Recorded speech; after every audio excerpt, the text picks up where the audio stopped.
¿Por qué dice usted que se equivocaron los congresistas en el juzgamiento al expresidente hoy Samper? Más allá desde el punto de vista del sentido moral de la sociedad, en el Congreso de la República de aquella época hemos debido tener la consideración de que el hecho ocurrió. Es decir, el juicio político ha debido considerar el hecho grueso del acceso de dineros del narcotráfico a la campaña, independientemente de que el presidente supiera o no. Porque era un hecho que afectaba el sentido de la transparencia electoral y el sentido de una ética social.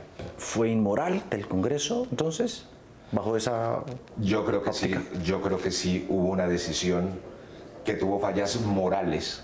Si uno trae eso al presente y a lo que usted está planteando de juzgar al presidente Petro, ¿no podría repetirse la historia de un Congreso o juez político que termina enmermelado? Mire, siempre es posible, mire, en todo juicio, jurídico o político, es posible que el resultado sea condenar o precluir. Hoy, por ejemplo, existe una diferencia enorme en relación con el juicio de Samper, y es que hoy ha habido unas movilizaciones enormes de la sociedad reclamando justicia. ¿No se estaría también dándole la razón al presidente cuando habla de la posibilidad de estarse gestando un golpe blando para sacarlo del poder? Mire, cuando se habla del juicio político, Juan Diego, se habla de un procedimiento que está establecido en la Constitución y la ley. Luego, no se puede decir que cuando se solicita y se acude y se exige justicia dentro de los canales institucionales, estemos hablando de un golpe. Milicianización. ¿Usted está considerando la posibilidad de denunciar penalmente también al presidente Petro en razón a qué? Explíqueme eso, por favor. Mire, Juan Diego, todos los que hemos estado en negociaciones de paz, sabemos que eso que están llamando ahora paz total, eso no tiene ningún sentido de las proporciones de lo que son las negociaciones de paz. Como por ejemplo comenzar por liberarles a cambio de nada los presos a las organizaciones criminales para que se devuelvan a sus territorios sin ningún tipo de avances en los procesos. O haber, por ejemplo, ordenado a través de decretos presidenciales el 31 de diciembre que las fuerzas militares constitucionales cesaran la persecución del Clan del Golfo, de las FARC de Iván Mordisco, del ELN, de los Pachencas en la Sierra Nevada y de las FARC de Marquetalia, dizque a cuento de un cese bilateral del fuego que jamás existió. Es decir, en este momento existe el crecimiento exponencial del control territorial de las organizaciones criminales y una política sostenida desde la Presidencia de la República para atarles las manos a las fuerzas militares y de policía de Colombia. Eso es milicianización. O sea, los integrantes de estos grupos vendrían, haciendo la misma comparación que usted formula, a hacer lo que hacen los grupos colectivos y demás en Venezuela, pero aquí para respaldar al gobierno. Es que es exactamente lo mismo. Es decir, cuando uno mira la experiencia de cómo fueron consolidando la dictadura venezolana, la dictadura del crimen en Venezuela, ellos primero, es decir, paralelamente, coparon las instancias institucionales, se tomaron la justicia, se tomaron el Congreso, cambiaron la Constitución, se tomaron, dominaron PDVSA y acabaron con PDVSA, pero por el otro lado, sus bases políticas, sociales e ideológicas las armaron, las milicianizaron, las convirtieron en organismos, en grupos sociales adiestrados y capacitados para ejercer la violencia en sus propios territorios. Aquí ocurre algo parecido, es que hace 2 meses el jefe de las FARC de la zona de Guainía y de Putumayo y de Iván Mordisco dijo que en sus territorios los candidatos que no fueran de su agrado no podrían hacer campañas electorales. O sea que estamos hablando de unos grupos criminales que no solamente se dedican a acumular sus fortunas a partir de las economías ilegales, sino que ya empiezan a ejercer el control político de las regiones, poniendo alcaldes, financiando campañas, dominando la contratación pública y ejerciendo además el dominio sobre la vida de la gente. Eso es milicianización. Pero fíjate que eso está ocurriendo en México. Mira el asesinato del candidato presidencial Fernando Villavicencio en Ecuador. Más de lo mismo, leí en su columna. Exacto, es decir, es un proceso que viene recorriendo América Latina y que creo que si la sociedad y los medios de comunicación no caemos en la conciencia de profundizar un espíritu cívico que sea capaz de oponerse a ese proceso de milicianización y criminalización de la sociedad, pues vamos a vivir la experiencia venezolana en toda América Latina. La verdad es que al final no se salva nadie de un juicio político, ningún partido, ningún líder. ¿O usted qué opina? Si usted revisa las jefaturas de todas las grandes corrientes políticas del país tienen problemas judiciales. El Centro Democrático, el santismo, el caso del Partido Liberal, y ahora sobre el tema, digamos, de ese sector de la izquierda radical, etcétera, todo lo que conocemos de las ilegalidades y las violaciones de la Constitución, comenzando por el propio presidente Petro. Son tan grandes los hechos de reconocimiento público que ellos no pueden creer que pueden sentarse a pactar un acuerdo nacional de impunidad porque la sociedad no se los va a permitir. ¿Cuál es su percepción después de analizar la confesión que dio el hijo del presidente Petro a la Fiscalía sobre la posibilidad de comisión de delitos por parte del actual presidente de los colombianos?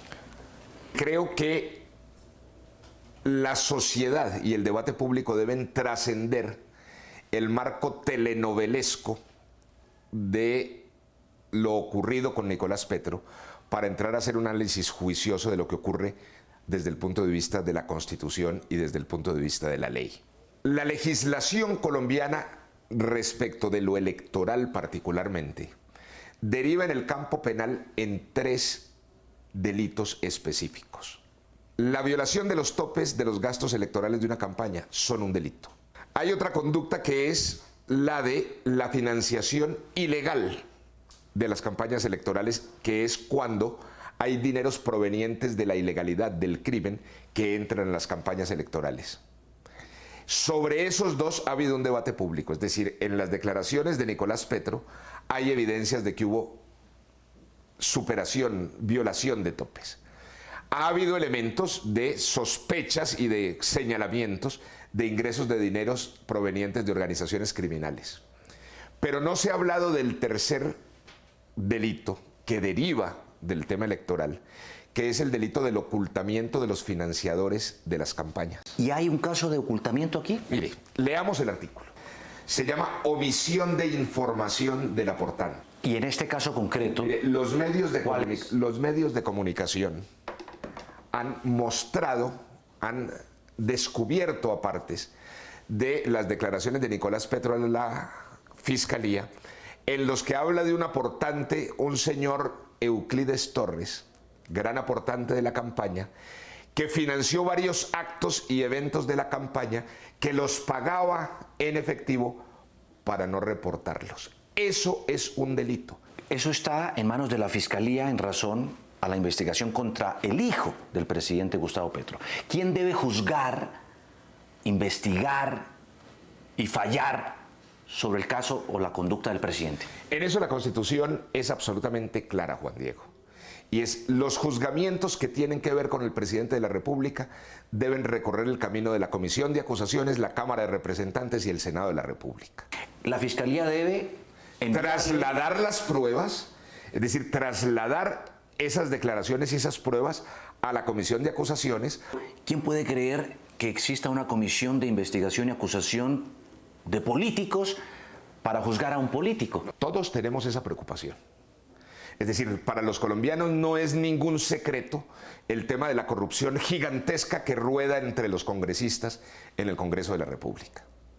Pero eso no quiere decir que los colombianos renunciemos a exigirles a los congresistas y a exigirles a los partidos que cumplan con el deber constitucional de juzgar. Pero no lo han hecho. En otras oportunidades han demostrado que no han sido capaces, pero en otras, presidentes... Pero en otras sí, a ver, vamos por partes. En el proceso contra Ernesto Samper hubo juicio. Lo que pasa es que terminó polémico. En la absolución, polemiquísimo, en fin, pero hubo el procedimiento. Pero nómbreme uno donde hayan encontrado culpable a un presidente. Ah, no, es que de presidente solamente ha habido un caso, que fue el de Ernesto Samper. Y lo cierto es que los congresistas están obligados a observar y a evaluar las pruebas que existen sobre la mesa.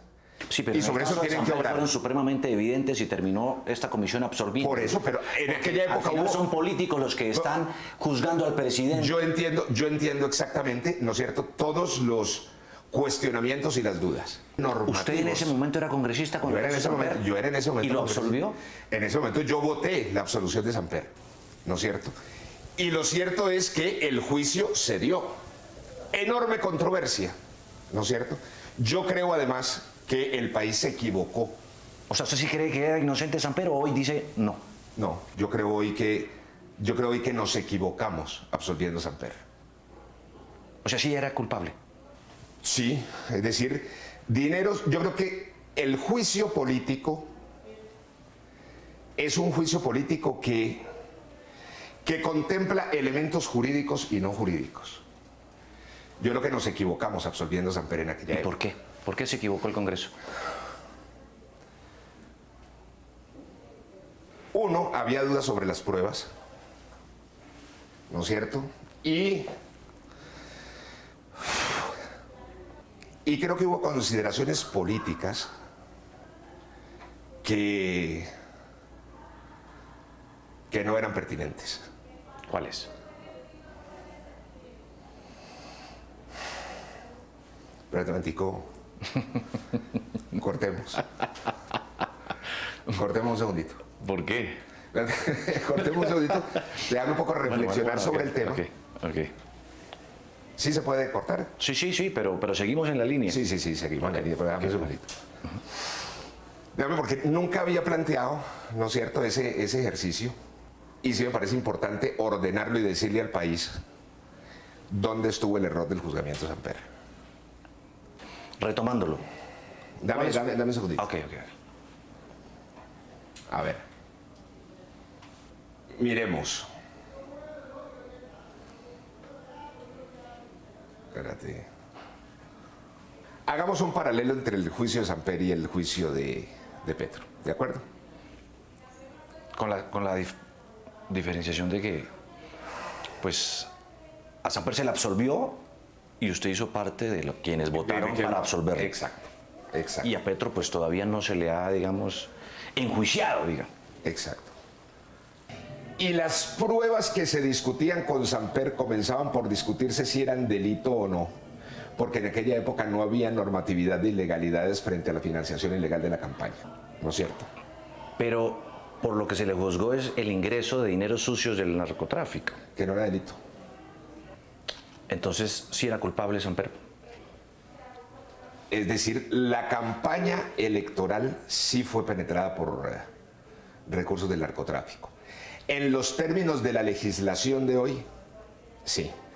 Y en los términos, digamos, morales de la época, ha debido salir Samper de la presidencia de la República.